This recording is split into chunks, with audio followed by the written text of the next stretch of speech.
Кайбер кеше оялмыйча акылың исен китә. Мин Аллаһның кулы түгел дип үзен игълан итә. Мин үземә хуҗа дип күкрәкләрен кага, әберәр бәла килсә күзләреннән яшьләр ага. Әгәр дә син Аллаһның кулы булмагач, димәк син галәмләрнең Раббысы алай булгач, үзе мин Аллаһның кулы түгел дигән була, ике нәҗес урыннан чыкканын ул оныта. Барлык галәмләрне, йолдызларны, табигатьне син юктан бар кылдыңмы бу аятларны, кешеләрне, хайваннарны һәм кошларны, урнаштырдың биек күктә айны һәм кояшны, һава суламыйча яшәп кара, ашамыйча, күпме түзерсеңме икән төнне йокламыйча, мин кыл түгел дип борын чөеп син масайма, гел сәламәт бул алайса, ширләмә, картайма.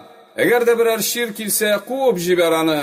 Кыл булмасаң, терелт үлгән атаңны анаңны, үз-үземә хуҗа дигәч берәр нәрсә майтар, үлем фәрештәсе килгәч, аны куып кайтар. Хәүф-хәтәр киләчәген нигәдер сизмисең, үзеңнең тәнеңдә булган җанны да белмисең. Нинди аның төсе, кыяфәте һәм күләме, Раббыңнан башка моны берәрсе беләме?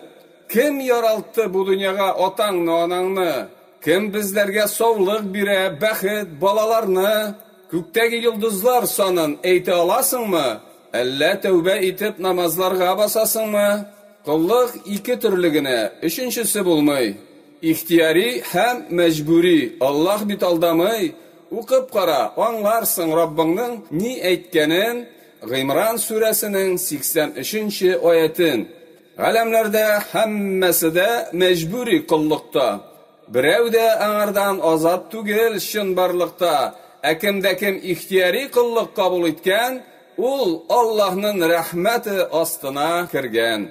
Ихтияри куллыкның мәгънәсе ул истислам. Аллаһ кулы булсаң, сиңа хөрмәт булыр һәм дан. Башка нәрсә кулы булсаң, сине көтәр хурлык. Аллаһның диненә ябыш, шунда бөтен байлык. Мәчетләргә барсаң, анда гел барасың килер. Тормышыңда Раббың Аллаһ бәрәкәтен бирер. Бу дөньяда бәхет сәгадәткә ирешерсең, һәм мәңгегә Раббыңның җәннәтенә керерсең.